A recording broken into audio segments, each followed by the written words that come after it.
The citizenship crisis has just claimed its sixth scalp, with Senate President Liberal Stephen Parry falling on his sword after confirming he is a dual British citizen. Hello, I'm Paul Barry. Welcome to Media Watch. And just when you thought the crisis was over, it wasn't.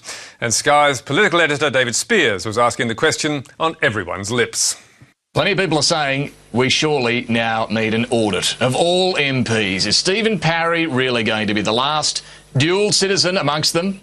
Probably not, is the answer. But, as Liberal MP Craig Kelly told Sky, until politicians agree to an audit, we can expect the media to keep on digging. The reality is that members of the media and the investigative journalists will be going through everyone's background, everyone's family record with a fine-tooth comb. So there's an informal audit going on, done by the media, that will go on for weeks and for months. And 2 days later, the Australian ran this front-page audit of Cabinet Minister Josh Frydenberg. Hungry for answers, Frydenberg joins citizenship fiasco. Hungarian maize. The child of a Hungarian citizen shall become a Hungarian citizen by birth. The suggestion that Frydenberg could be a Hungarian citizen despite being born in Australia was met with an angry response. My mother came to Australia from war-torn Europe after the Holocaust, post-war, and was deemed to be a stateless person. It is completely absurd. And the Treasurer Scott Morrison and Prime Minister Malcolm Turnbull were soon laying into the media for running a Salem-style witch hunt. We must not allow ourselves to be dragged into a sort of lynch mob, witch hunt, trial by innuendo and denunciation. But with Labor and the government doing their damnedest to avoid an audit that would settle the matter, there is no reason why the media should stop seeking answers. Or refrain from taking our political leaders to task, as the Daily Telegraph did with this memorable front page. The Cone of Connivers. Australians are demanding an end to the citizenship fiasco. These two blokes refuse to listen. And the man who's been most damaged by all of this, of course, is Malcolm Turnbull, with the crisis over MP's citizenship morphing rapidly into a crisis over his leadership. And last week, just about every political journalist and columnist was asking not if, but when he should go. Do you think it would be a mistake to knife Malcolm Turnbull before the next election? Of course, commentators like Andrew Bolt, Peter Credlin, Ray Hadley and Alan Jones have been saying for months that Turnbull cannot survive. But if there was one moment that pushed others to agree, it was the High Court decision 10 days ago to chuck Barnaby Joyce and 4 senators out of Parliament, which had veteran numbers man Graham Richardson declaring, "This bloke's had it, he's finished, he's gone, he's done and he's dusted." Oh, that's bold.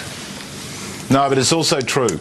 By the end of last week, everyone was in furious agreement, with Sky's Paul Murray broadcasting from a pub in Queensland, summing it up. The great conversation at the moment is, of course, who's going to replace Malcolm Turnbull. They want to pretend it's not going to happen, but it is. And fellow panellist and former Liberal MP Gary Hardgrave needed no convincing that Turnbull is toast. I think Malcolm Turnbull knows he's for the high jump. You look at his face. This is the gutted out Malcolm Turnbull look we're seeing at the moment. His days are numbered. He knows it. Next day, it was the Australians' turn to write him down, with political editor Simon Benson pronouncing, PM's hold-on job no longer guaranteed. Simmering tribal hostilities have become open warfare. Unity is broken. And naturally, talk was turning to who would replace him, with the Telegraph's political editor Sherry Markson touting Julie Bishop, and Fairfax's Catherine McGregor, an old friend of Tony Abbott, declaring in her new column for the Herald and Age, Julie Bishop could lead Liberals to victory at the next election. And then delivering the Prime Minister's political death sentence. Despite his abundant talents and vaulting self-belief, Turnbull's political career seems to be drifting towards final, ignominious failure. The reckoning cannot be far off. So, will it happen? Who knows? But the noise is deafening. And now to the other big story of the week, at least in some sections of the media. And no, not Sophie Monk. We're talking about the developing crisis on Manus Island. PNG's police commissioner has warned locals not to interfere with the transfer of refugees. He says reinforcements have already been flown to the island and more are on standby if required. Liam Fox, ABC News, Manus Island. That was the tense situation on Manus before the detention centre was closed last Tuesday. But the 600 inmates were not transferred to new accommodation after all, as the ABC was soon reporting. Despite the centre's closure, the men are determined to stay. They've started collecting water in rubbish bins. And thus began a nasty standoff. 600 men with no running water, no power and no food. And with tensions rising and fears of what might happen, international media like CNN and The Washington Post were all over the story. But the ABC's Liam Fox still had exclusive TV footage from inside the centre, the first in years, because he was the only Australian or foreign journalist there when it shut down. This is the rooms. This is our rooms. Of course, there were other voices being heard from Manus, like Kate Schutze from Amnesty International. We're very concerned about what might happen today and the increased risks of violence around the proposed closure of the centre. And Green Senator Nick McKim also popped up in several places with dramatic comments about the dangers asylum seekers were facing. They're being left at the mercy of the Papua New Guinea Navy, who earlier this year attacked the centre with submachine guns and shotguns and tried to ram through the gates so they could attack and kill detainees. I mean, it's a humanitarian crisis unfolding at Australia's hands. But why were most of the professional media not there to show us what's happening and bring us the facts? They knew the centre was closing because the announcement was made last year and the date was confirmed 5 months ago. And with claims like this from one of the asylum seekers, who's himself a journalist, you'd think the media would want to be there. The police already they beat some of the refugees, and the local people they attack the refugees and rob them. This place is not a safe place. That claim is denied by Immigration Minister Peter Dutton, but all the more reason to check it out.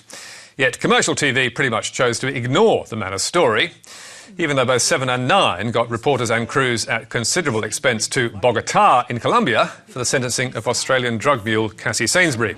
Surely a much less important story. However, it has to be said, those who tried to get to Manus did find it a challenge. News Corp's Rory Callanan and photographer Brian Cassie finally got onto the island late on Wednesday, apparently on a tourist visa, and then hitched a boat ride to the detention centre.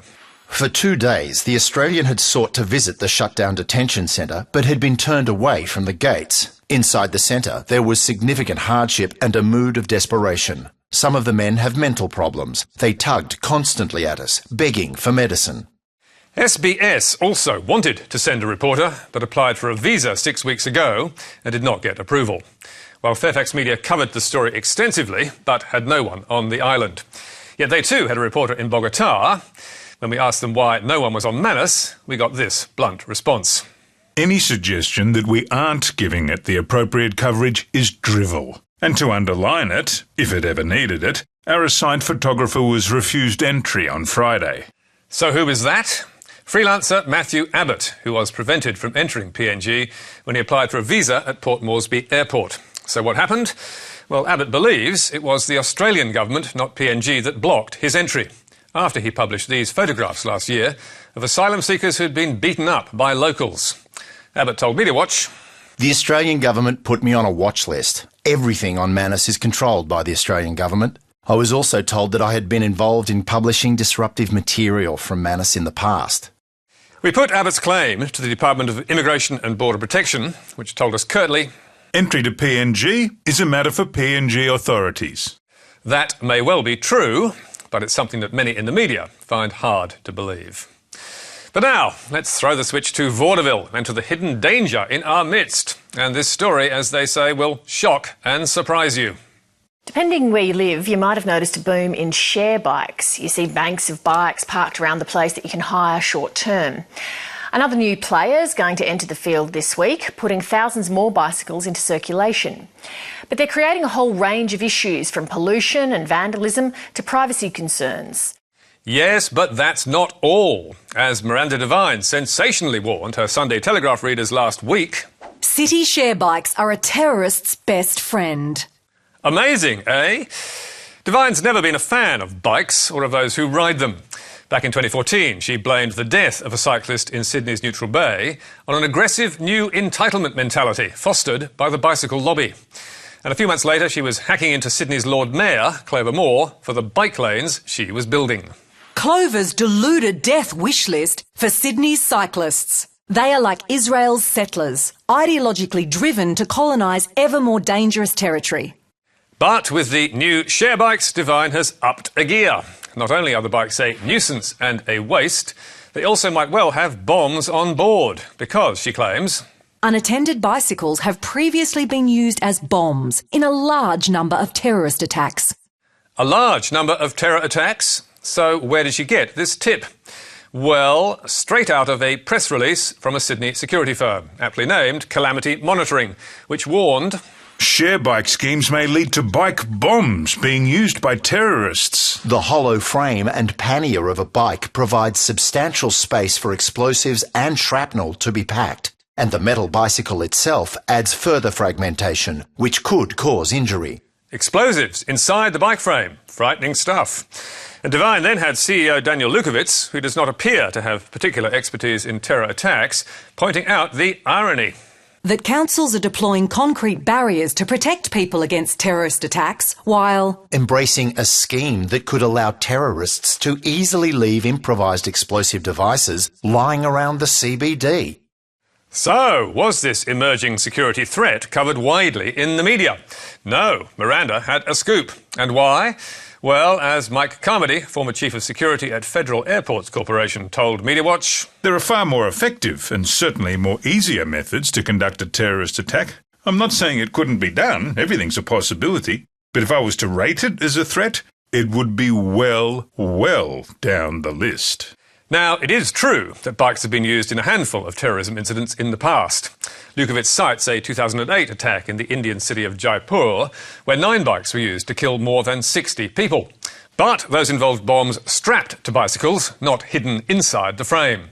And the authors of this 2016 book, Playing by the Rules, could find no evidence of a bicycle itself being turned into a bomb, prompting them to ask, must the authorities now guard against absolutely everything, no matter how improbable it might be? Think of the sheer number of things we would have to ban near important public buildings if we based our security on incidents that might have caused death or injury in the past. Underpants for a start. You may have forgotten the famous underwear bomber, who did not explode on a flight to Detroit in 2009. Other things we'd need to ban would be trucks, cars, buckets, backpacks, shopping bags, the list goes on.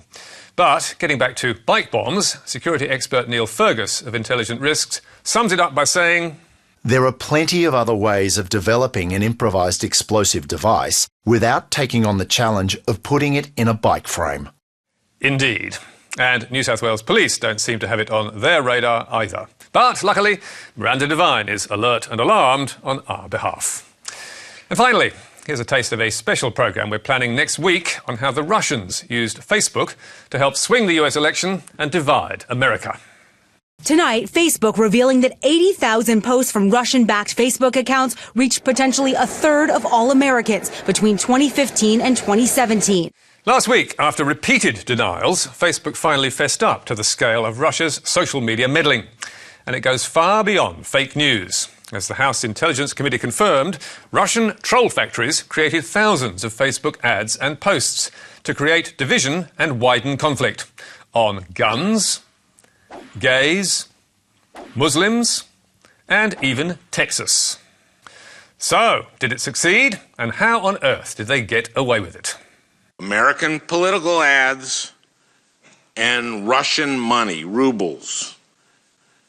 How could you not connect those two dots? And that is a truly amazing story, which will be a special edition of mediawatch next week. In the meantime, you can read more about tonight's stories on our Facebook page or our website, and contact me or mediawatch on Twitter. And make sure not to miss Media Bites every Thursday. But for now, until next week, that's it from us. Goodbye.